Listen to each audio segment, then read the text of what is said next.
Los grandes gurús de la IA a menudo nos hablan de los peligros de una superinteligencia artificial fuera de control.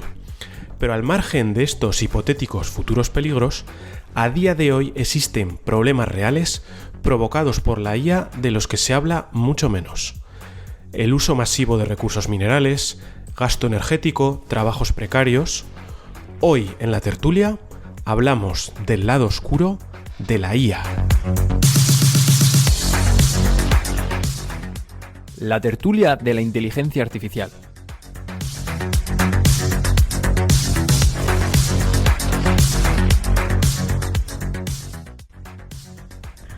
Ya falta menos para la singularidad. Bienvenidas, bienvenidos a la tertulia de la inteligencia artificial.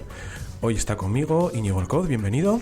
Muchas gracias. Tengo unas ganas terribles para este capítulo. Me está pudiendo hasta la emoción. También está con nosotros Víctor Goñi. Hola, buenas tardes. Vengo a tope yo también. Josu Gorostegui, ¿qué tal? Buenas tardes, un placer estar aquí, un capítulo más. Y Manuel Solano, bienvenido. Hola, gracias de nuevo por la invitación. Y este que os habla, Guillermo Barbadillo. Y hoy, Íñigo, nos traes un tema, el Atlas de la IA, los retos planetarios que tiene la inteligencia artificial. Cuéntanos, Íñigo. Sí, antes de entrar de lleno en el asunto, vamos a empezar con un pequeño juego que os traigo aquí a los tertulianos. Vale. Si os digo Google e inteligencia artificial, ¿qué imagen mental os viene a cada uno? ¿Qué es lo primero que os ha venido a la cabeza? No sé, Gemini. Vale, era una de las que me esperaba. A mí igual estoy un poco sesgado por el tema que vamos a tratar, pero me he imaginado centros de datos. Joder, mano, no me eches por tierra el mensaje. Va, venga, Víctor, Yo no pienso nada concreto, o sea, para mí es que no son disjuntos. Ya me ha salido Ha estado la mente en blanco, cuando... fatal la metáfora. No lo veo, mira, no lo veo unido. O sea, a mí me hablas de Google y no pienso que esté tanto igual, es porque uso otras herramientas, no sé. Bueno, igual es porque ahí DeepMind igual ha copado mucho, pero yo pensaba que me ibais a decir o Gemini, que era una de las cosas que más imaginaba, o si no pensaba que me ibais a decir AlphaGo, que igual lo asociamos un poco más a DeepMind. Vale, no, yo traía este ejemplo porque es uno de los ejemplos que pone el libro que vamos a hablar ahora, que ahora introduciremos. Y que Manuel, pues bueno, me ha echado un poco por tierra el efecto wow, porque seguramente una ilustración que no nos venga tanto a la mente sea pues los planos que hizo Google para su primer centro de datos operado enteramente por Google, y que es un centro de datos en The Dalles, Oregón. Representa 3 edificios de 6.400 metros cuadrados, o sea, una instalación gigántica, y que se estimaba ya en 2008 que consumía una energía equivalente a 82.000 casas estadounidenses, ¿vale? Es un centro de datos que se extiende ahora a lo largo de la ribera del río Columbia y que saca la electricidad pues de ahí, de unos sitios donde la electricidad es más barata en todo Estados Unidos, ¿vale? Los grupos de presión de Google pues negociaron durante 6 meses con funcionarios locales pues para conseguir un trato que incluyera exención de impuestos, garantías de electricidad barata y acceso al anillo de fibra óptica construido de la ciudad, ¿vale? Entonces, este ejemplo que he empezado para traer el capítulo no es mío, sino que lo he extraído de un libro, que es el libro que vamos a analizar hoy, que es el libro Atlas de la IA, Poder, Política y Costes Planetarios de la Inteligencia Artificial. Y su autora es una investigadora de Microsoft que se llama Kate Crawford, ¿vale? Es un libro que tenía muchas ganas de traer en la tertulia. Bueno, los tertulianos me habréis oído hablar de él en numerosas ocasiones. Y bueno, de hecho yo creo que algunos de vosotros ya lo habéis leído también. Y tiene un tema central que creo que es muy relevante hoy en día pues con la actualidad política, ¿vale? El tema central del libro es que la élite de la industria de la inteligencia artificial está consiguiendo poner el foco, el debate y el centro de las cuestiones que giran en torno a la IA, y ahora lo extendería incluso al ámbito de la geopolítica, en aquellas cuestiones que egoístamente a ellos les interesa. Y eso incluye tanto las expositivas, ¿no?, como la espectacularidad de ciertas aplicaciones de la inteligencia artificial, como incluso supuestamente connotaciones negativas que podría llegar a tener, como por ejemplo, pues típicamente el superalineamiento. aunque este igual no sea verdaderamente el riesgo real. ¿Vale? Y entonces, ¿y por qué? Pues porque están consiguiendo invisibilizar y distraer de los verdaderos riesgos que sí que puede llegar a entrañar la IA, ¿vale? Y aquí una pequeña advertencia. Igual usamos la palabra IA en este capítulo para abreviar, pero en verdad el libro no lo consideraría como un atlas de la IA, sino como un atlas de la industria de la IA. Entonces, el capítulo también lo vamos a orientar mucho más allá hacia ese punto de la industria de la IA. Entonces no vamos a estar hablando tanto de la componente matemática que queda fuera de este objeto, ¿vale? Y luego también un matiz, iremos viendo, o espero que seamos capaces de ver, que lo que viene a ilustrar el libro es que no son riesgos de la IA o no son riesgos de la industria de la IA como un concepto abstracto, sino que son riesgos producidos por las personas y que afectan a las personas. Así que, bueno, ¿qué? ¿Cómo lo veis? ¿Nos adentramos un poco en este viaje? Dale duro. Vale. Kate, por lo que he visto, es australiana, que yo pensaba que sería europea, porque en Europa somos los campeones de la ética, pero veo que nos estamos quedando un poco atrás. Además, justo la botella se me ha roto el tapón. Así que nos venimos un poco abajo en Europa, pero bueno, vamos a ver qué nos cuenta Kate sobre estos riesgos reales de la inteligencia artificial. Trabaja en Microsoft, ¿no? Sí, trabaja en Microsoft. Sí, está como en un grupo de investigación que tiene Microsoft más relacionado con temas sociales, de ética y así. Aunque ella, pues eso, pero vive en es de Australia, pero vive en Estados Unidos y está metida en estas cosas, sí. Y antes de esto, a mí me ha parecido interesante el punto del libro, porque hay varios libros que intentan hablar de ética de la inteligencia artificial, ponen el foco mucho en temas de la legislación o temas incluso un poco más moralistas en vez de meterse en las cosas. Y este me ha gustado porque pone el foco en la parte geopolítica de la que no se habla mucho y que creo que a día de hoy pues es la que, no sé, me parece interesante ese punto. Sí, o sea, como si no entender el viraje de la política actual de Estados Unidos, ¿no? Que parece que igual hay unos intereses determinados detrás y que puede tener mucho que ver con la inteligencia artificial. Y igual es que estamos a punto de atisbar algo similar a lo que ocurrió hace casi 100 años con Polonia, cuando se lo repartieron los alemanes y los soviéticos. Pues es que igual hay un país entero que se lo reparten los rusos y los americanos, y el por qué, pues bueno, igual podemos desentrañar parte a través de este libro, ¿vale?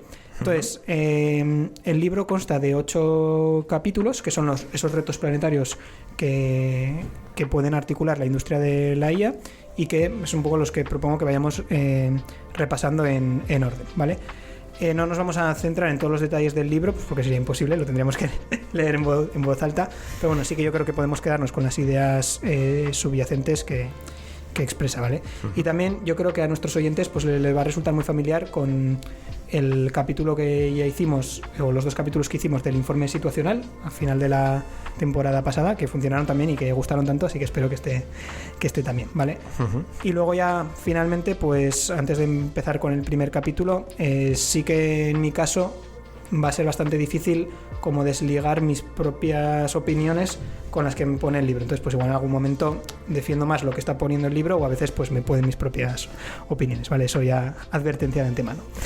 Vale, entonces, el primer eje que cubre este atlas de la inteligencia artificial es la Tierra, en el sentido de los costes planetarios de recursos ambientales que vienen asociados para hacer realidad la industria de la inteligencia artificial.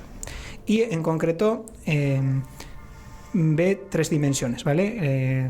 La dimensión de los minerales, la dimensión de la energía o contaminación y la dimensión del agua. Empezando por el de los minerales, más allá de que ahora esté totalmente de actualidad debido a la guerra de Ucrania, sí que me ha parecido igual una de las partes más elocuentes del libro. Aquí el punto del libro es que la industria de la inteligencia artificial solo puede llegar a ser rentable teniendo en cuenta el coste de recursos minerales que demanda si no se tiene que hacer responsable de esos costes minerales, ¿vale? Vamos a verlo con algunos ejemplos, algunos de los muchos que da el libro. por ejemplo, el litio y nuestro amigo Elon Musk y Tesla, ¿vale? Cada coche de Tesla, en concreto, por ejemplo, el modelo Model S, requiere unos 62 kilogramos de litio en sus baterías, que pues, para que comparemos con un smartphone, que evidentemente es otro tipo de producto, pero pues un smartphone, su batería tendrá en torno a 7 gramos de litio. Uh-huh. Lo que me parecía más alucinante de este ejemplo es que se estima que Tesla consume en torno a 28.000 toneladas de hidróxido de litio al año. Y lo que supone eso es que es el 50% del total que se consume en el mundo. Entonces, no es este en caso en concreto por ir justo contra Tesla, podrían haber elegido otros ejemplos, pero sí que llama la atención que una de estas grandes empresas de la élite pueda ella sola suponer el 50% del consumo de un recurso planetario, ¿no? Y luego, bueno, aquí es cuando el libro tiene varios pronósticos un poco preocupantes. Uno de ellos pues cita, por ejemplo, un artículo de la Universidad de Augsburgo de 2020, en el que, en concreto, en tema del litio, pues pronostica un agotamiento para el año 2100 en un mejor escenario y para el año 2040 en un peor escenario, ¿vale?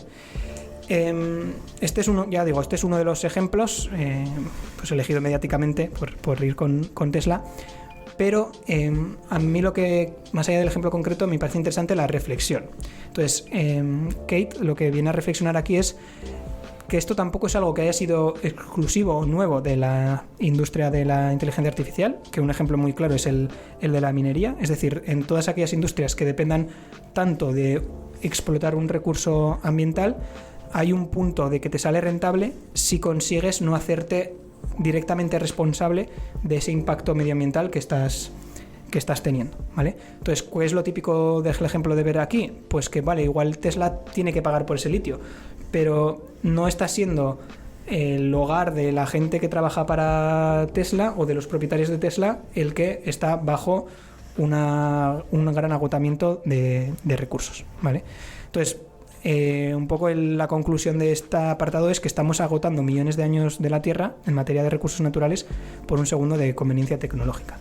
Y un ejemplo que ponen un poco para cerrar esta parte de los recursos minerales y que me ha gustado mucho es el de cómo lo está abordando China.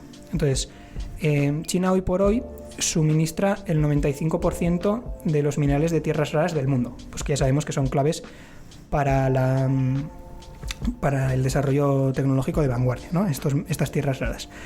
Y una cosa que explica el libro y que a mí, pues la verdad es que me ha cambiado un poco la concepción mental que tenía, es que la razón principal de este dominio de China no es tanto una razón geológica, que era lo que yo pensaba. Yo pensaba pues que China exportaba mucho pues porque es muy grande y en su territorio pues tendrá mucho recurso geológico.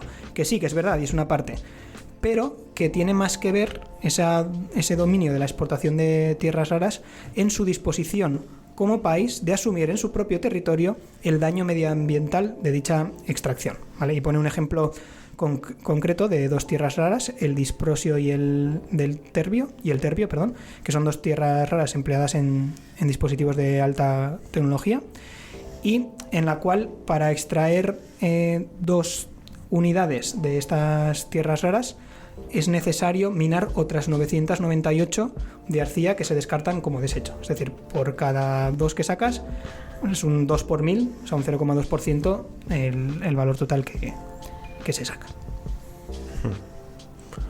Bueno, yo por comentarte, Íñigo, ahí la relación con el litio y la IA la veo un poco cogida con pinzas, porque sí que es cierto que Tesla está haciendo coches con IA. Tú podrías hacer un Tesla sin tener conducción autónoma ni nada, entonces la veo un poco forzada, pero bueno, sí, es cierto que está parte en esa industria, como comentabas. Lo que no tengo muy claro es que se estén agotando esos recursos, porque al final esas baterías, una vez extraídas, entiendo que se pueden reciclar, por lo tanto a futuro pues se podría coger un coche viejo de Tesla y llevarlo a una fábrica que recicle la batería y hacer una batería nueva. Tendrá su coste energético, pero entiendo que ese material no se pierde, que en el litio no creo que se degrade de una manera que luego lo tengas que tirar a la basura. Sí, aquí creo que puedo tener respuesta igual un poco para las dos cuestiones que planteas, sobre todo para la primera. A ver, yo tal como lo veo, o sea, esto no lo he visto tan directo en el libro, pero me puede cuadrar. Tal como lo veo, como os decía, si pensamos que este es un atlas de la industria de la IA y no de la IA como ente abstracto matemático que tiene, yo sí que creo que en el de la industria de la IA tiene sentido el poner en el mismo paraguas a Tesla, no tanto porque por la parte de conducción autónoma, como parte de que Tesla es, o sea, de que la industria de la IA tiene un componente que va más allá de aplicaciones específicamente que usen uso de la IA, sino que es como la parte más visible y avanzada que quieren dar ciertos gurús de la élite, en la cual apoyarse para tener un cierto dominio que iremos viendo aquí. O sea, también se ponen muchos ejemplos de Amazon, y tú puedes pensar que Amazon hay una gran parte de su negocio que es el de la venta online, almacenes, pues que bueno, la IA puede tener un papel en el mismo sentido pues que en muchas otras, pues vale, puede haber un algoritmo de recomendación o algoritmos de optimización, pero es verdad que Amazon también tiene una estrategia muy clara de el procesamiento en nube, que muchas veces se utiliza para procesar datos de la inteligencia artificial. Entonces yo me tomaría un poco este atlas de la IA con ese sentido un poco más amplio de aplicaciones de vanguardia, en el cual incluso se utiliza la IA a veces un poco como elemento de gancho que tiene que aparecer ahí para que parezca que eres lo más avanzado posible, y que eso lo utilizan en su beneficio o lo intentan explotar estos actores. Entonces yo creo que ahí nos podría igual cuadrar más. Y luego con lo segundo que dices, sí, o sea, yo una defensa que haría un poco de todo este libro es que si coges un ejemplo en concreto, yo creo que es fácil darle como una vuelta, de hecho luego yo creo que me vais a dar con alguno más, pero que no, o sea, como que el árbol no impida ver el bosque. O sea, yo creo que sí que es capaz en el libro de una forma bastante acertada, como conseguir dar un mensaje. Yo creo que sí que es válido el mensaje ese que os decía, ¿no? De un gran gasto en recursos naturales sin mirar un poco atrás por tener conveniencia tecnológica. Entonces, seguro que cada uno de los ejemplos concretos pues puedan poder ser discutibles, pero pues igual el fondo que tiene detrás prima más que el ejemplo sí, y no lo desacredita, ¿vale? Sí, yo también lo veo un poco como Guille, o sea, no lo veo tanto como un problema de la IA en sí, pero sí que es cierto que son grandes empresas donde parte de su negocio es la IA y yo te lo voy a comprar. Al hilo de lo que comentaba Guillermo, a mí me preocupa, o sea, no solo que se consuman los recursos, que es en sí un problema, sino la parte del reciclaje. O sea, seguramente se podrá reciclar en un alto porcentaje, no lo sé, no soy un experto. La pregunta es, ¿quién paga esos costes de reciclaje? Porque si, por ejemplo, a día de hoy no sé si se obliga a las empresas a luego reciclar todo lo que... Oye, si yo hago un coche y gasto 62 kilos o 72 kilos de litio, luego, ¿qué pasa con esas baterías? Hay que reciclarlas, eso tiene un coste. Sí que se saca un beneficio, pero tenemos una legislación, o se habla en el libro de este tipo de retos o... Sí, ahí lo que incide mucho, por ejemplo... No recuerdo que lo hable tanto del tema del reciclaje, pero yendo un poco a lo del impacto que tú tienes, sí que explica un poco eso, ¿no? Que si tú eres una empresa, vamos a decir americana, porque es el ejemplo igual más claro, ¿no? Pero una empresa americana con mucho dinero no está acusando el libro de hacer nada ilegal, pero pues ir a un país pues más desfavorecido económicamente que necesite ese dinero, tú pagas, extraes de ahí el mineral y el material y estás hipotecando un poco los recursos de ese país en un corto plazo, haciendo un daño ambiental que en tu propio país pues no querrías vivir en el mismo sitio en el que se está haciendo eso. Entonces yo creo que va un poco en ese sentido. No lo he visto tanto en la parte del reciclaje, pero sí, ¿no? El hecho de que para que a ti te esté saliendo rentable estás causando un perjuicio en otro sitio en el cual estás un poco invisibilizando, y esa yo creo que es la parte principal del libro. Ya digo, o sea, no es algo que nunca haya pasado anteriormente, pero que en la IA, y yo creo que es como uno de los mensajes principales del libro, la IA parece que es una aplicación a veces un tanto mágica, que sale de la nada, que estamos hablando de modelos, de cosas que hacen un poco fantásticas, de que tiene un componente un poco más inmaterial, que en otros casos es más fácil de ver, ¿no? Pues si estás en una industria minera, por mucho que aplique lo mismo, pues estás viendo la minería ahí, ¿no? In situ. En cambio, en la IA parece que es todo más etéreo. Y lo que este libro viene a decir es pues que no es tan etéreo y que tiene cosas como mucho más consolidadas, ¿no? Sí, en relación a eso, o sea, yo sí que veo un poco ahí estoy alineado con Guillermo, que veo un poco la crítica del litio un poco aislada de lo que realmente el problema de la inteligencia artificial, por el tema de que no es primordial, aunque sí que en el libro menciona las baterías, ¿vale? De todos los dispositivos conectados tienen baterías, aunque comparadas con la de un coche, pues es irrisoria la cantidad de batería, la cantidad de litio que lleva un dispositivo móvil es muy pequeña. Pero sí que es cierto que luego en el propio libro van contando anécdotas como la de Silver Peak en Nevada, como pues un pueblo durante 12 años se explotó y se populó y fue una fiebre minera donde pues inversionistas, especuladores lo poblaron durante 12 años, lo explotaron a muerte y luego pues se quedó desolado porque ya habían explotado todos los recursos naturales. Entonces creo que eso es un poco lo que desde mi punto de vista intenta ejemplificar el libro, que al final se hace una explotación de recursos naturales, se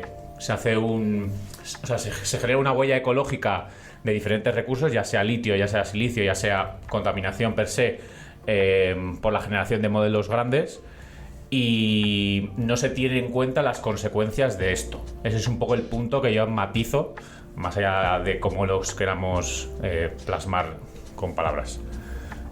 Y eso. Vale, y luego dentro de este primer capítulo, que todavía estamos de la Tierra, ¿no?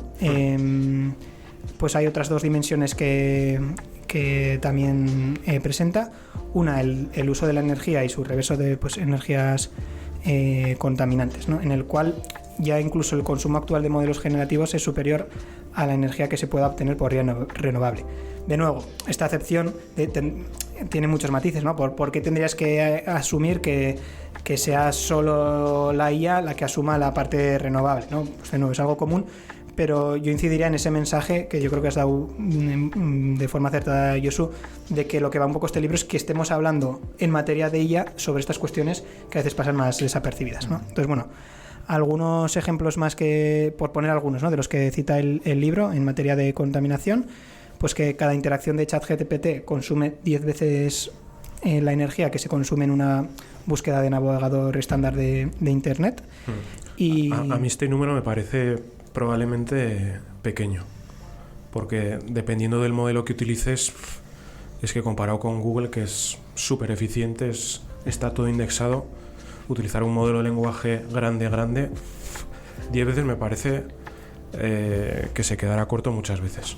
Sí, aquí también hay que ver, no tengo ahora muy en mente, claro, como evolucionan los modelos tan rápido, sí. Este libro es de pues, una fecha en concreto, de hecho igual este dato no lo saqué, no recuerdo, es lo que saqué directamente del libro. De Kate Calofur tiene también una conferencia bastante buena, que es en un foro, creo que es en Chile, que se llama Congreso Futuro, y es de 2024. Y los dos primeros capítulos, el de la Tierra y el del trabajo, los resume muy bien en esa charla. Y como era más reciente, algún ejemplo lo he cogido de ahí. Entonces no lo tengo muy claro en qué momento estará cogido.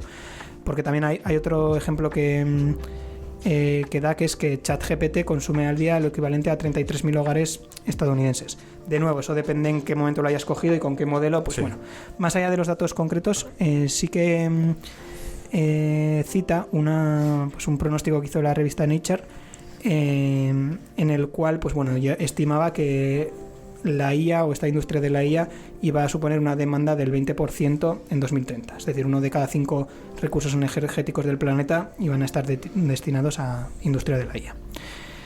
Vale, y luego una cosa también interesante es que es uno de los puntos principales de este libro, ¿no? Que es la crítica a las grandes compañías de la IA y a su ocultismo. Entonces, que hay como mucho celo en la industria de la IA como mantener esto más invisibilizado, ¿no? Y entonces pues viene a explicar que no ha habido ninguna gran compañía de IA que esté haciendo públicas sus huellas de carbono y que todas las mantienen como pues un férreo secreto industrial, ¿vale? Y que, bueno, lo que decíamos, ¿no? Que la industria de la IA está ocultando ese impacto ecológico, pues porque al final no tiene que pagar por sus consecuencias.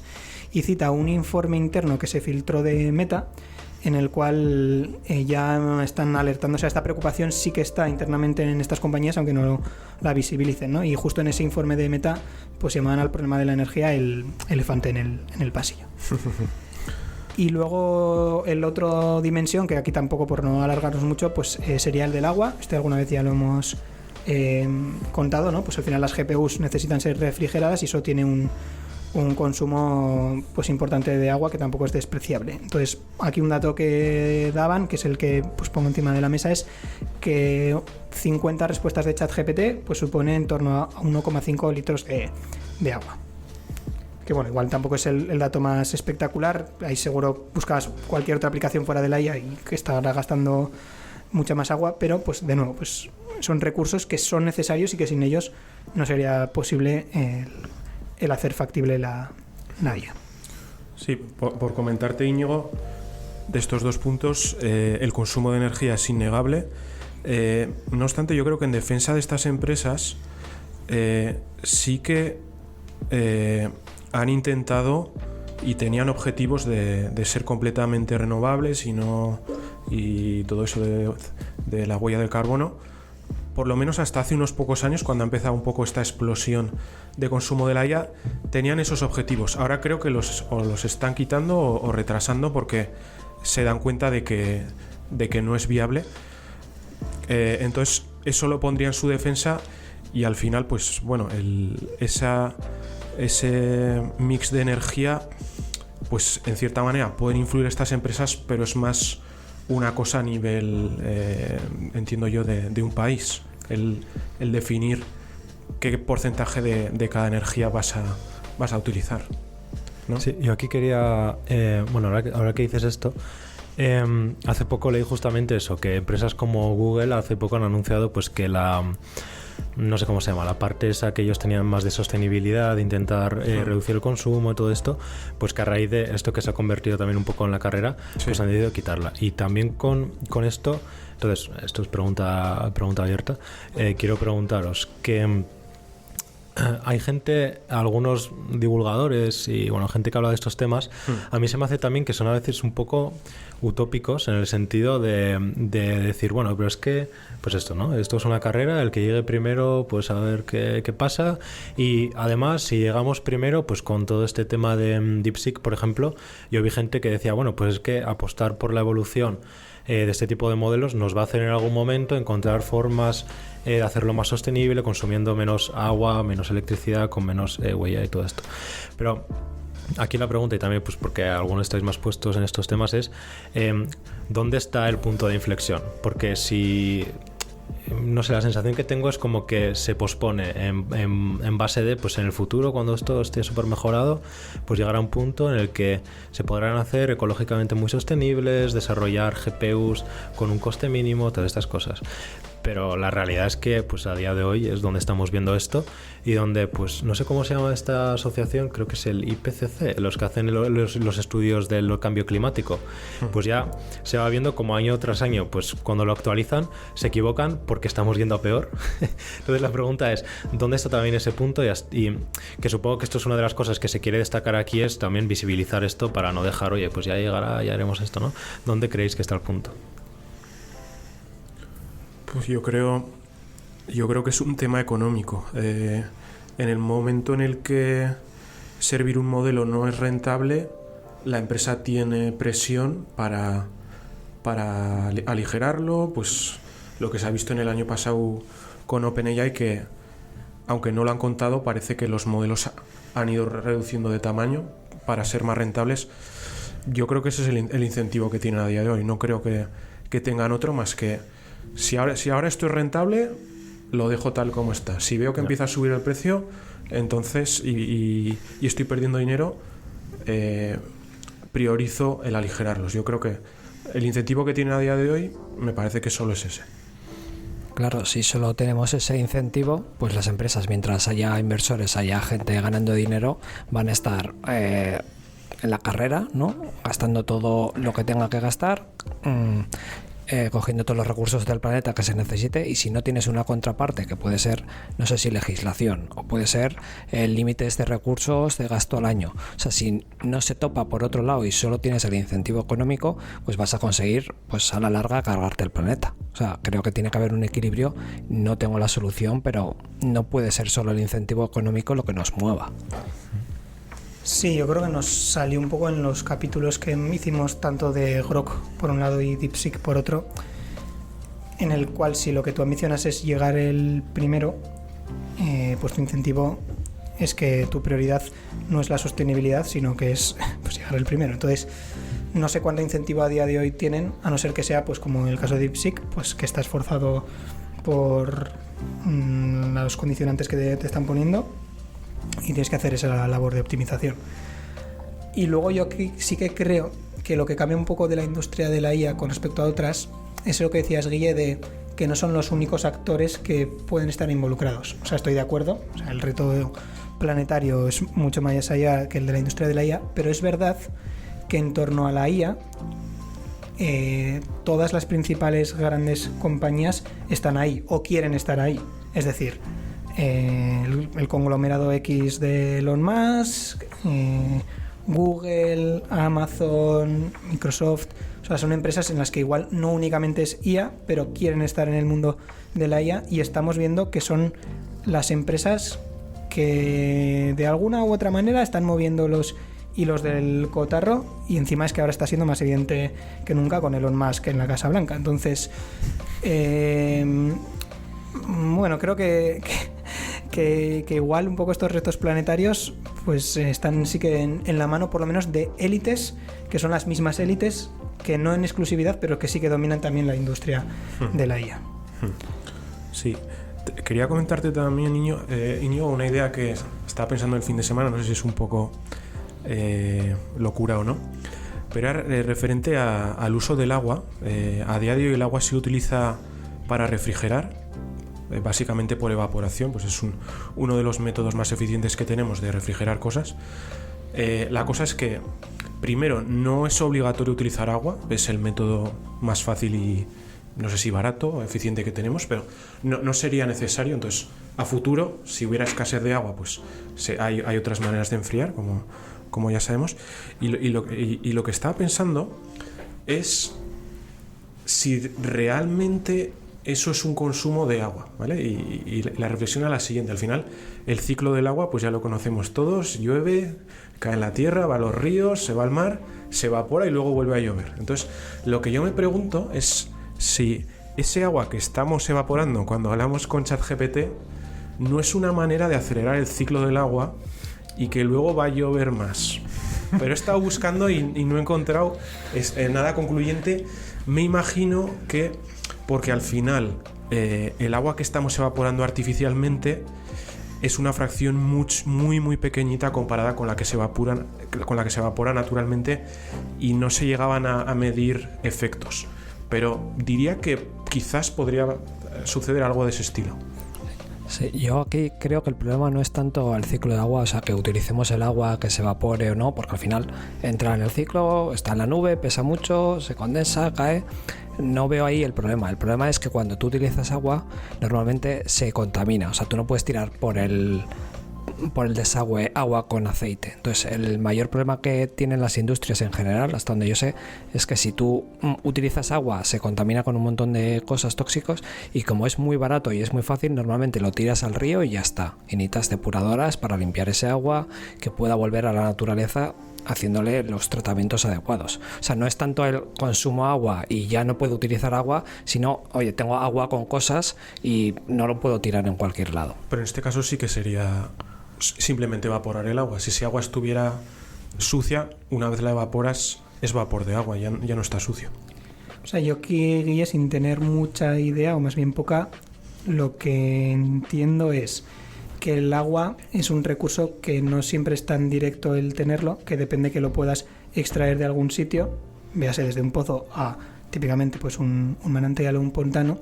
Entonces, que no es tanto el ciclo del agua, sino esa disponibilización que tienes, y parte de esa disponibilización se gasta a este proceso.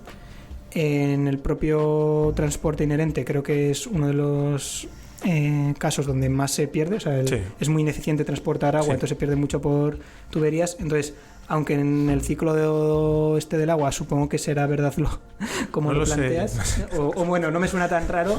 ¿Le has preguntado a ChatGPT? Creo... Sí, lo estoy hablando con ChatGPT, pero es lo que digo. No había estudios concluyentes porque... con centros de datos no se había hecho nada, pero sí que hay otras industrias en generación de energía que sí que se utiliza y no llegaban a concluir nada significativo. O sea, yo creo que es más, no igual en cómputo global, sino que digo, en cuánto de parte de un agua que tienes disponible para darle un fin, lo estás orientando a esto porque pagan más y al final te va a pagar más una industria de un determinado... concepto, pues porque te pone la pasta y no lo estás destinando a pues regar campos de cultivo o abastecer poblaciones de agua, etcétera, ¿no? Entonces supongo que es más por la disponibilización, pero tampoco lo tengo claro. Vale, pues yo creo que estamos en disposición a pasar al segundo capítulo. Los dos primeros yo diría que son de los más importantes porque hemos visto el del planeta y ahora vamos con el trabajo, la economía, ¿vale? Entonces, ¿en qué se centra este libro con respecto a la economía y el trabajo? Una cosa que me ha gustado es que empieza hablando de cuál es el típico caso de controversia que suele surgir en torno a la IA, ¿no? Que es pues que va a hacer desaparecer puestos de trabajo que hasta hace poco veíamos inimaginable que fueran a desaparecer porque entraban dentro del ámbito creativo, pues ya véase desde artistas a programadores informáticos e incluso médicos, ¿no? A trabajos de alta carga cognitiva. Y entonces este libro no dice que esto sea más o menos problema, sino que dice que está voluntariamente centrado el debate hacia este punto porque refuerza una parte, aunque amenazante, positiva de la IA, que es su gran capacidad. Fíjate, es una amenaza, ¿pero por qué? Porque está siendo capaz de resolver cosas increíbles, ¿vale?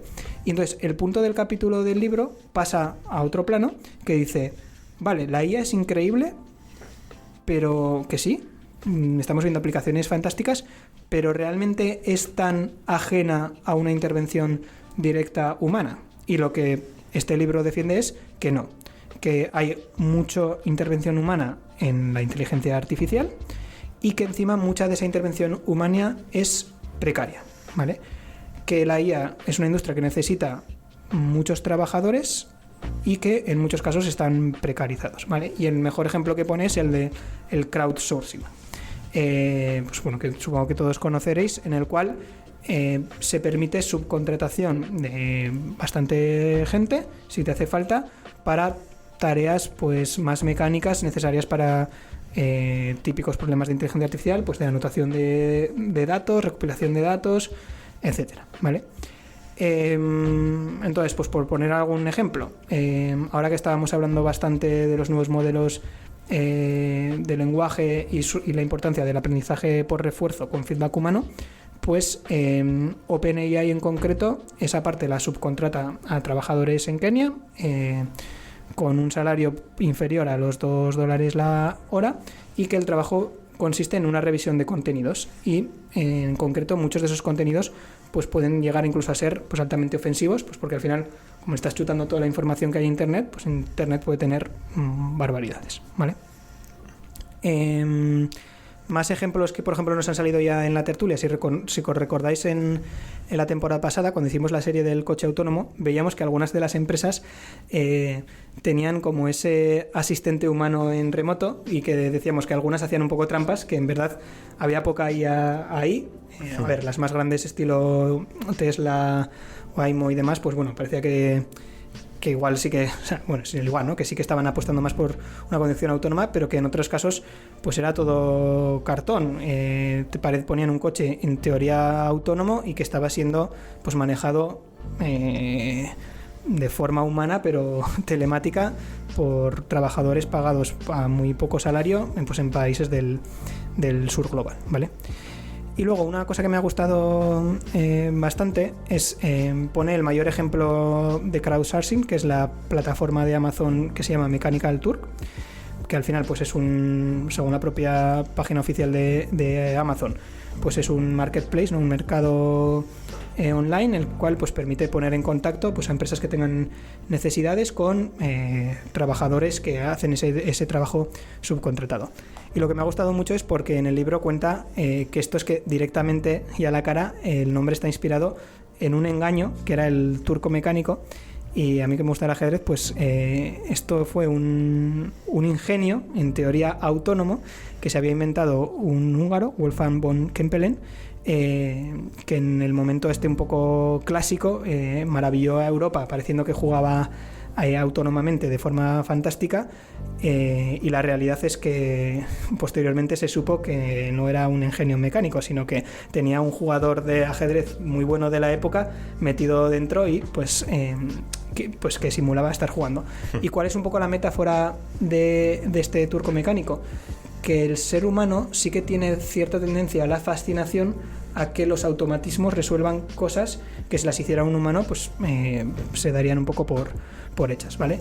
Y eso es el punto principal de este capítulo, ¿vale? Ese es el punto central que quiere ejemplificar este capítulo, tal como he entendido yo, es ese, que la industria de la IA, para parecer más artificial y para parecer más inteligente, muchas veces oculta la verdadera inteligencia humana, que la esconde y la precariza, ¿vale?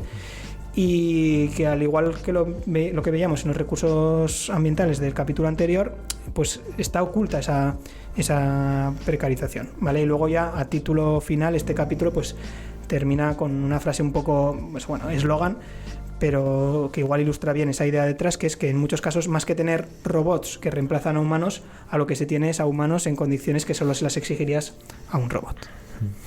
De hecho, aquí, bueno, me corregiréis, pero no era que en el nuevo modelo de OpenAI, creo que es el O3, ¿no era que también ahora, además de tener gente, pues como pone en el libro, contratada en Kenia por X o Y salario, no tenían también contratados gente que son doctores, por ejemplo, en matemáticas o física, sí, escribiendo problemas para luego pasarlos al modelo y que sea capaz de resolver mejores cosas, ¿no? Que ahí también un poco se desmitifica, al final es que lo ha visto porque hay una persona experta que se lo ha dado. Sí, yo por hacer un poco de abogado del diablo, Íñigo, he estado mirando cuál es el salario medio en Kenia, que serían unos $2.000 al año, y eso si lo traducimos a horas, al salario de horas sería más o menos $1 la hora, ¿vale? Entonces, no sé, mi pregunta sería si lo estamos viendo... Si nos parece mal porque $2 la hora nos parece poco, o sea, ¿cuál sería un poco el punto negativo que le vemos a eso? Cuando si lo pones en el contexto, pues sería un salario bastante interesante para un keniata. Comparando con España, pues sería como ganar $64.000 al año, que habría muchos españoles que matarían por ello. A ver, aquí, Guille, o sea, te doy la razón de que implícitamente en tu comentario creo que pueden ir dos cosas. Una principal es que al final pues estamos criticando, si hacemos un poco el punto del libro, que yo lo hago en parte mío, desde una posición pues privilegiada del mundo privilegiado de Occidente, o sea, eso desde luego, o sea, entonces ahí el hablar de otras situaciones más desfavorecidas siempre desde una posición más favorable, pues siempre es injusto, o sea, entonces eso te doy un poco toda la razón. De nuevo, un poco lo mismo que decía en el ejemplo de lo de los costes planetarios. Más que igual fijar el ejemplo como tal, y que igual es verdad, pues incluso OpenAI simplemente está siendo competitivo en un lugar y ya está, o sea, no hay nada ilegal ni igual ni siquiera malo. Lo que sí que me parece que sigue siendo vigente es el argumento central que quiere dar el capítulo que esa parte que es necesaria para que el modelo se sustente, tal vez si OpenAI lo tuviera que pagar con el salario estadounidense, pues no sería capaz, y en cambio cuando hace las reviews OpenAI de la semana de la IA no se va a Kenia a charlar con el keniata, sino que te pone lo que estás viendo es el saloncito de OpenAI con lo más chuli y todos ahí comentando con su taza de café, y estás invisibilizando esa parte. Entonces, o sea, sí que creo que la crítica que el libro hace se nos puede hacer a nosotros también, como tertulianos o como cualquier persona que está en una situación más favorable que otros, eso es verdad. Pero bueno, yo creo que en el punto de este libro central, que es, oye, que la IA no es magia surgida de nada, de la nada, sino que en muchos aspectos no deja de ser una industria como otra cualquiera, con unos costes y con unos dilemas éticos que otros también afrontan, pues que igual hay que ponerlos encima de la mesa porque también los tiene. Yo por hacer de abogado del pueblo keniata. Por dar otro punto de vista ahí. Es mal que has venido, Imanol, si no, estos me iban a comer. Por dar un punto de vista ahí, puede que eso para la vida de una persona ahí en Kenia pues sea un buen salario, pero también hay que tener en cuenta la implicación que tiene eso en la capacidad de desarrollo del país, porque si tú tienes un país donde el coste de vida es pero y como país pues el PIB, ¿no?, es lo que mide la riqueza del país, entre comillas.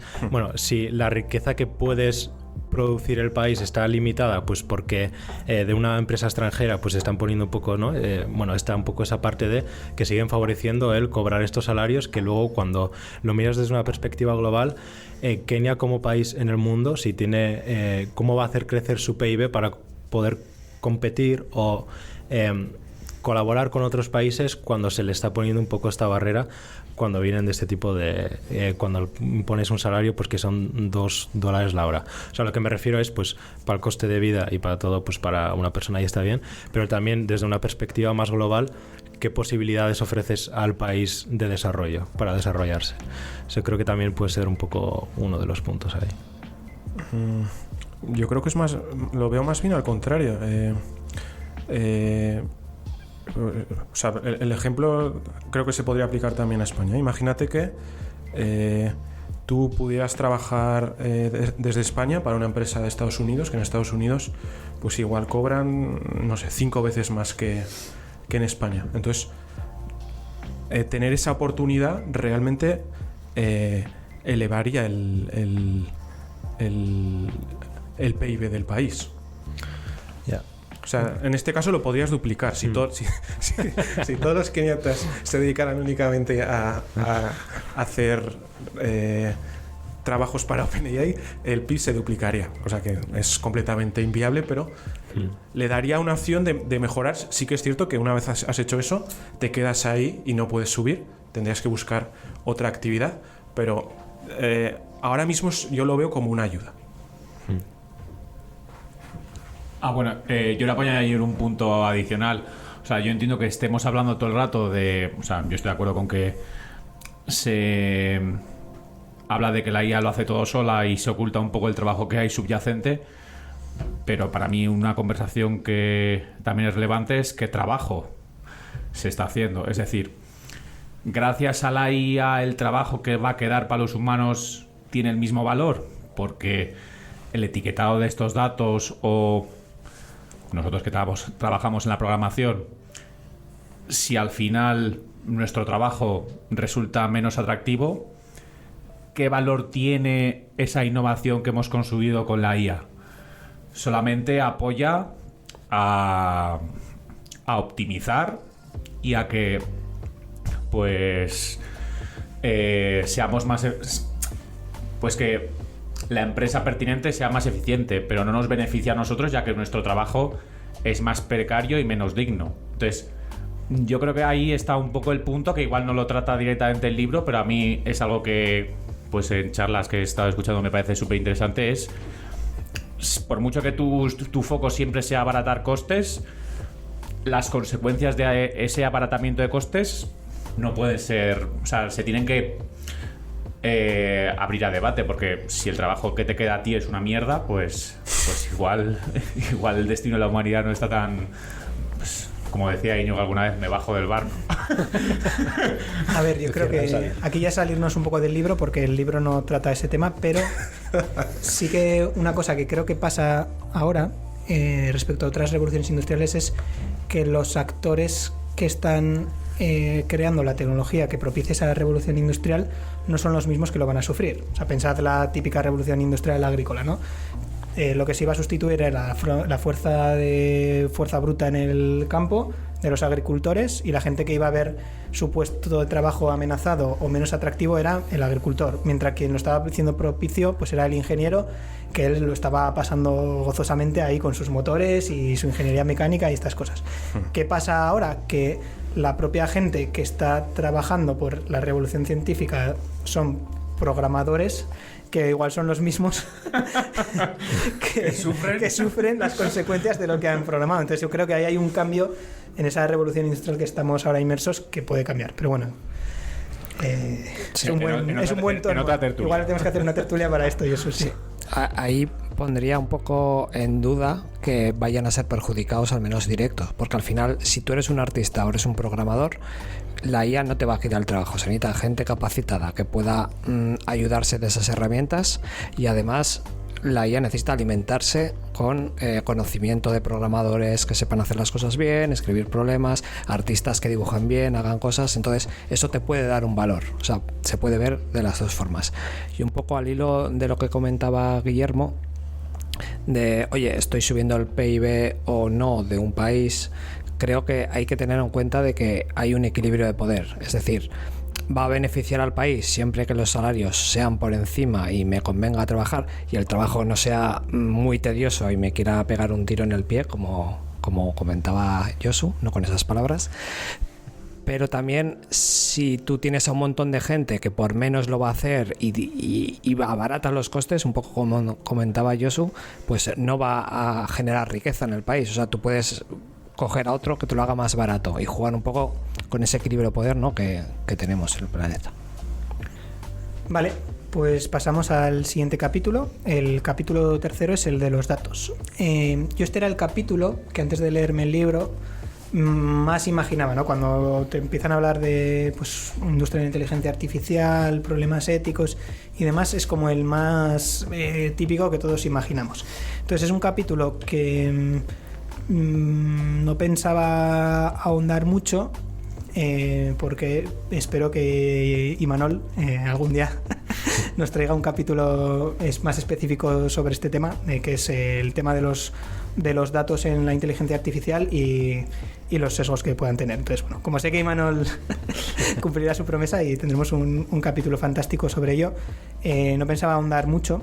Pero bueno, en este capítulo lo que viene a cubrir es la dimensión un poco ética que puede haber en los datos, ¿no? Entonces, el punto del capítulo, desde el punto de vista de Kate Crawford, es que la industria de la IA pues ha fomentado una especie de pragmatismo despiadado con una gestión de datos que se interesa poco por el contexto, la precaución o el consentimiento, y a la vez que promueve la idea de que la recolección de datos masiva es necesaria y que se justifica para crear sistemas de inteligencia que sean rentables. Entonces, un poco lo que viene a decir es que el hecho en sí de que veamos los datos como un recurso que está ahí, que es un recurso natural que puedas utilizar, pues que lleva eso a una desnaturalización de que hay una realidad detrás, ¿vale? Entonces, bueno, aquí no voy a incidir mucho, casi me reservo material que viene en este capítulo, que explica muy bien pues cómo muchas veces bases de datos esenciales en el desarrollo de la inteligencia artificial pues van heredadas una detrás de otra y vas propagando pues ciertos sesgos que hay en ello, ¿vale? Y luego sí que hacía una reflexión en este capítulo que me parece pertinente, que esto ya lo comentamos en el capítulo de la identidad digital, y es que los científicos e ingenieros que trabajan, bueno, los podemos incluir, ¿no?, que estamos trabajando en materia de la IA, no debemos pensar las aplicaciones que estamos teniendo simplemente como esa aplicación teórica, o que estamos siendo eso, que nuestro único ámbito es el puramente matemático y científico o ingenieril, sino pues que esa dimensión ética también se tenga que tener en cuenta. Entonces no pensaba incidir mucho más en en este capítulo, ¿no? Más allá un poco de esa percepción de los datos como una forma aséptica en la cual pues esconde su materialidad tanto en el origen como en el fin, y que se ve eso como algo abstracto e inmaterial. Porque me ha parecido mucho más interesante el siguiente capítulo, que es como la continuación de este, que es el de la clasificación. Y me ha parecido mucho más interesante porque casi siempre que se habla un poco como de ética IA se circunscribe como a ese apartado de los datos, los sesgos que puedan tener, y me parece que el siguiente capítulo, que es el propio de la clasificación, pues a mí me ha parecido como más amplio y me ha gustado más, ¿vale? Entonces voy a saltar directamente a ese, en el cual empieza a decir que a veces el pensar únicamente en los datos, eso nos impide ver un problema mayor, que sería el de la clasificación, ¿vale? Entonces empieza el capítulo Kate diciendo que la clasificación es un acto de poder, ¿vale? Y pone el ejemplo de la teología, que en teología, en las religiones, ¿no? La capacidad de nombrar y dividir las cosas, pues es un acto divino. Yo, pensándolo un poco, me venía también el ejemplo un poco igual de la filosofía, ¿no? Que es ese problema de lo universal, que es uno de los problemas clásicos de la filosofía, de cómo poder inferir clases o abstracciones o ideas sobre pues ejemplos concretos, ¿no? Y cómo das el salto de estar viendo ejemplos de perro, ni un perro concreto, pues el que tenga tu vecina o el que tenga tu tío o el que tengas tú, y en cambio esa idea de perro como un concepto universal que tengas, ¿no? Entonces es muy interesante porque lo que viene a explicar Kate en este capítulo es que las clasificaciones o ese hecho de estar categorizando pues puede llegar a desaparecer o a diluirse dentro del hábito, ¿no? Dentro de la estructura, y que al final es algo que se da por sentado. Y que es muy fácil olvidar que las clasificaciones que se eligen casualmente pues pueden llegar a acabar dando forma a un sistema técnico que pues pueda jugar un papel dinámico pues a la hora de lidiar con el mundo social y material, ¿vale? Esto por aterrizarlo a un ejemplo que no es mío, lo pone nuestro querido Paco, que hoy no puede estar aquí. Pues que igual si tú tienes un sistema de clasificación que haya sido entrenado y se ha entrenado, por ejemplo, en temas de biometría en base a clasificación de raza, pues caucásico, afroamericano, latino, etcétera, si está hecho así porque fue entrenado así, pues porque tenías el corpus de datos de esa manera y ya está, y no te lo planteas, pues igual lo vas heredando, y eso pues de alguna manera va perfilando el mundo en una dirección, pues es más acertada o menos, pero que igual habría que plantearlo de otra manera. Igual tienes que hablar de tonalidad de piel sin añadirle una etiqueta que en algunos casos pueda utilizarse en beneficio o en contra, ¿vale? Entonces, me ha gustado este capítulo porque en contraposición al anterior, lo que viene a decir es que centrarnos solo en el problema de los sesgos de algunos sistemas de la IA nos puede distraer del fondo epistemológico que la clasificación tiene en sí. Y una cosa que menciona que me ha gustado mucho es que y esto sí que lo hace Kate, yo creo, en defensa de la IA, es que a veces puede parecer que esos sesgos vienen del hecho de estar haciendo la clasificación por IA, pero no es así. O sea, esos sesgos ya estaban previos a la inteligencia artificial y eran sesgos por el hecho inherente de estar haciendo ya una categorización. Y también una cosa que la había como un capote a favor de la IA o de exculpar un poco a la IA es que típicamente se ha entendido que cuando un sistema de inteligencia artificial introduce un sesgo, se ve como una cosa puntual, como un error en el sistema que puedes subsanar, ¿no? Y no como una característica de la clasificación general en sí, y que pudiera ser ya tendente a generar ese sesgo, ¿vale? Entonces, bueno, me parece este capítulo ha sido de los que más me ha gustado, porque me ha parecido pues, muy completo desde el punto de vista pues, casi epistemológico. Y una cosa que me ha gustado es una reflexión que hace al final, que dice que crear un conjunto de datos de entrenamiento es tomar un mundo casi infinitamente complejo y variado y arreglarlo en taxonomías que se componen de clasificaciones discretas de datos individuales, ¿vale? Un proceso que requiere tomar decisiones en esencia políticas, culturales y sociales.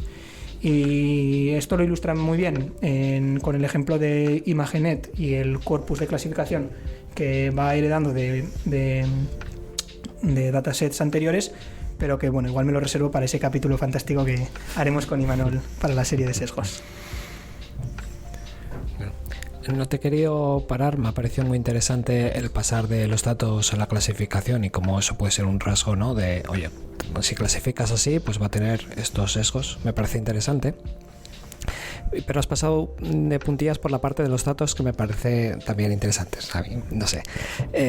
Al final, últimamente estamos viendo muchas noticias de estas empresas que al final scrapean internet, sacan toda la información y te puede parecer bien o te puede parecer mal, y eso se utiliza para entrenar a modelos. Esto a priori no está quitando nada a nadie, es conocimiento que hay ahí, pero hay grupos que se sienten amenazados. Entonces, un poco la polémica que quiero yo saber un poco qué opináis, saltó hace poco con que OpenAI se había descargado terabytes de libros y cosas con derechos de autor y lo habían usado para utilizar sus modelos, hasta que, bueno, ni bien ni mal, me parece a mí. Igual era Meta, en vez de OpenAI. Era Meta, bueno, la que fuere, ¿vale? Pero vamos, seguro que todos la hacen. Si necesitan tantos datos, pues lo están haciendo y al final no pasa nada, no hay acciones. O sea, hay una propiedad intelectual supuestamente y a estas empresas no se le multan.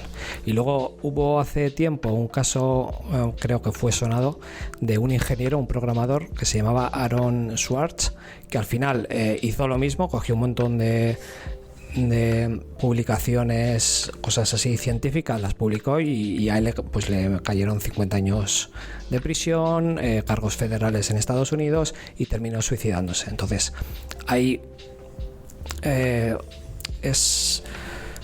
no es simétrico el cómo se juzga a las empresas que están aportando valor, negocio, lo que sea, a lo que le puede pasar a los individuos por hacer cosas parecidas. No sé si tenéis alguna opinión al respecto.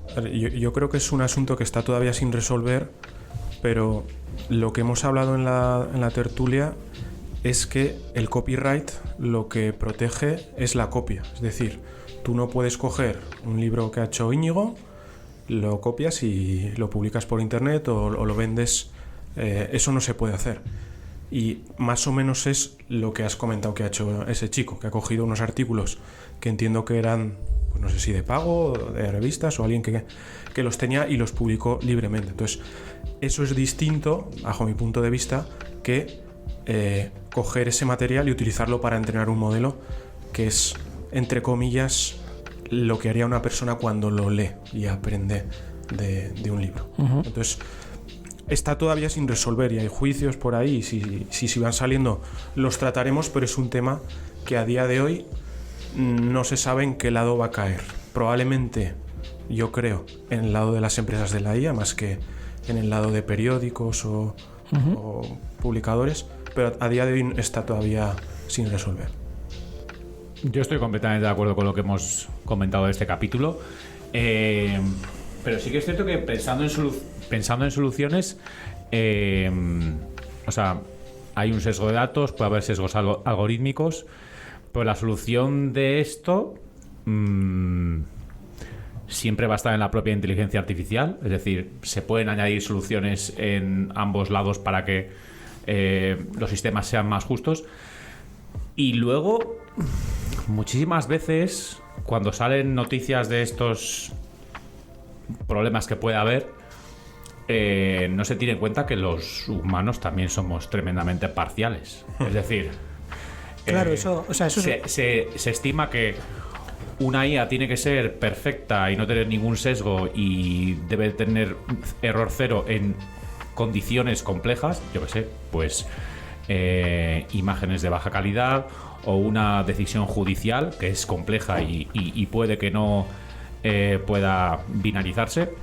Y sin embargo, para la IA sí que se tiene un criterio de pues no ser indulgente. Entonces, ¿qué opináis de eso? Sí, o sea, yo creo que eso justo es lo que defiende el libro, o sea, que se posiciona en esa postura, porque lo que dice es que precisamente que esos sesgos no son intrínsecos a la algoritmia, o sea, no es intrínseco al método matemático, sino que es lo que ya está presente. Y esa diferencia un poco de rasero cuando se le adjudica a un humano o a un sistema, esto el libro lo cubre más adelante, ya lo veremos en el capítulo 7, y que habla de dos reversos de la misma faceta, que en concreto este sería el de la distopía tecnológica, ¿no? Que es cuando culpas a los algoritmos de resultados negativos como si fueran agentes independientes que no lidian con los contextos que les dan forma y operan. Entonces, lo que viene a decir aquí Kate es en favor de la IA, es decir, oye, no, o sea, no digas que que un sistema es racista o discriminatorio, sino que lo que será discriminatorio es con quien lo ha entrenado, con los datos que lo ha entrenado y que ha permitido que eso sea así. O sea, que ese sistema no ha salido de la nada, sino que alguien lo ha entrenado, ha tenido que tomar decisiones, lo ha tenido que evaluar y ha tenido que, al final, pues salir a la palestra a operar ese sistema. Sí, relativo a lo de los sesgos humanos, me ha venido a la cabeza una anécdota, no sé exactamente qué país, creo que era Francia, que se había hecho un estudio precisamente de los juicios y los jueces tendían a dar sentencias más favorables después de comer que antes de comer. Sí, eso es cierto. Y para hacer más daño en la herida, no sé si exactamente el mismo país o otro, pero también recuerdo haber leído alguna noticia que se había prohibido hacer ese tipo de estudios. O sea, que ya me parece increíble. Yo por dar aquí otro, leí, bueno, hay un libro, si a alguien le interesa, se llama A Citizen's Guide to Artificial Intelligence, James McLaurin se llama, que introduce un punto que me parece interesante, que es en ese caso, por ejemplo, de los jueces, esos jueces que toman decisiones que están sesgadas, ahí lo que cambia un poco el juego es el hecho de que tú tienes a alguien a quien responsabilizar, que es el juez o la jueza. Sí. En cambio, si cedes todo a...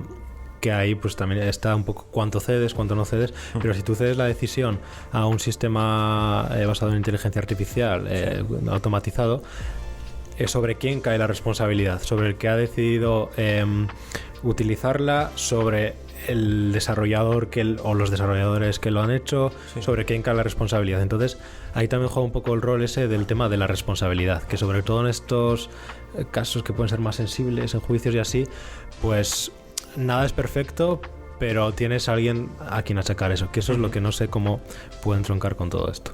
O sea como fuere, existe una conciencia en la que va a haber un surgimiento de esta ética de la IA como un campo influyente de todas estas decisiones. El campo favorito de Guillermo, probablemente. Y yo creo que se tiene que tener en cuenta, pues, para que exista ese concern, ¿no? de diseñar algoritmos más justos, etcétera. Y bueno, eso yo creo que cada vez será más relevante. Sí, yo puedo añadir aquí la última cosilla. Con el tema de los sesgos, por ejemplo, en biometría facial, en reconocimiento facial en concreto, ya se asume que van a tener sesgos. Los modelos que podemos entrenar nosotros en Europa o América, pero en los Estados Unidos de América, pues suelen tener un sesgo más a discriminar a gente de el este asiático o en África. En cambio, los modelos que se entrenan, por ejemplo, en China, tienen mucho sesgo hacia personas pues con rasgos más pues europeos o de ese tipo. Una cosa que sí que se está haciendo es el hecho de poner el punto de mira en qué te está dando ese algoritmo, o sea, cómo funciona, porque tú necesitas saber cómo funciona, pues porque también a lo mejor no te interesa. Si tú estás poniendo en un pueblo en Cuenca, en las piscinas, un sistema de reconocimiento, pues a lo mejor ahí las demografías que van las personas pues tienen ciertas características demográficas que son muy específicas y no te tienes que preocupar. Pero sí que es verdad, en todo este debate, pues donde se está intentando poner foco es en visibilizar y explicar cómo funcionan estas cosas. Y sí, que eso es lo que la explicabilidad de la IA es un poco otro campo emergente de esto, sí. Eso es. Sí, un matiz de lo que decías, sí que es cierto que existen sesgos en los algoritmos de reconocimiento facial, pero no está tan conocido por la generalidad de la gente que esos algoritmos de reconocimiento facial ya tienen una precisión muy superior a la del humano. Sí. Entonces, siempre hay que relativizar un poco la postura. Tiene un sesgo, sí, pero ya la precisión es brutal. Entonces, totalmente. Sí. Vale, y el siguiente capítulo del libro, que entronca un poco con los dos anteriores, el de los datos y la clasificación, es el de las emociones. A mí este es el capítulo que menos interesante me ha parecido, no porque no esté bien el capítulo en sí, sino porque me ha parecido como mucho más particular. Los otros capítulos restantes, tanto los anteriores que hemos tratado como los que quedan, me parecían capítulos como más generales y que sí que me los imaginaba como ámbitos dentro de un atlas. En cambio, este de las emociones, pues me ha parecido que ha querido coger ese, pues porque supongo que a Kate le interesará, que me parece bien, para algo es ella la que ha escrito el libro, pero lo veo como muy particular. Entonces, a no ser que pues que estés metido en el mundo de la IA de clasificación de emociones, que pues no es mi caso, pues tampoco me ha parecido especialmente relevante. Sí que me ha gustado el capítulo en sí, pues porque hace un recorrido antropológico sobre el estudio de las emociones y sí que un poco la conclusión a la que llega pues me parece interesante, ¿no? Que viene a decir que no es un reto técnico, sino que es un reto antropológico. Esto ya nos salió en el capítulo que hicimos también de identidad digital, ¿no? Cuando veíamos por qué, aunque un sistema de reconocimiento facial y un sistema de clasificación de emociones podían partir del mismo input, una imagen, pues eran sistemas muy diferentes, ¿no? Uno, el de reconocimiento facial, va de generar unos embeddings, unas plantillas biométricas que comparas en un espacio matemático, y en cambio el de las emociones sí que tiene mucho más que ver con ese problema que justo decía Kate de la categorización, ¿no? Entonces, Kate aquí se pregunta si son realmente las emociones algo innato y evolutivo y por tanto universal e independiente a la cultura y el contexto o no. Porque depende de la respuesta antropológica que des, pues tiene sentido plantear un sistema de clasificación automática o no. Entonces, bueno, esa reflexión me ha parecido interesante, pero ya digo, el capítulo a mí no me ha dicho nada más. Lo que sí quería rescatar de este capítulo es una frase que me ha encantado y que no me puedo resistir comentarla aquí, que dice: ¿qué tipo de violencia epistemológica hace falta para que el mundo se vuelva legible para un sistema de aprendizaje automático? Entonces, bueno, eso yo creo que se puede hacer extensible más allá del problema de las emociones y es una de esas grandes citas que me apunto para sacarla en la tertulia. De vez en cuando te la soltaré, Guille. ¿La podrías traducir como para un niño de 5 años? Sí, que cuánto tienes que forzar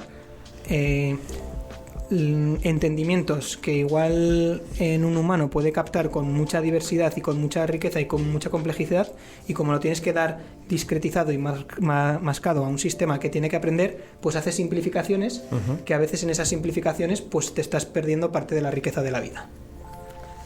Más o menos. Muy interesante, Íñigo. Wow. Y aquí vamos a ir cerrando el programa, porque Íñigo nos había prometido que iba a durar más o menos 1 hora, pero estamos en la mitad y ya hemos pasado la hora. Oye, no me censures, a ver si me voy a tener que hacer como Elon y montarme mi propia tertulia para que... Así que haremos una segunda parte. Y con esto nos despedimos. Estar atentos porque en una semana tendréis la segunda parte. Adiós. Bueno, como no me has dejado la puerta abierta a volver, no me enfado. Y ya nos vemos en el siguiente. Venga, nos vemos, chicos. Gracias, adiós.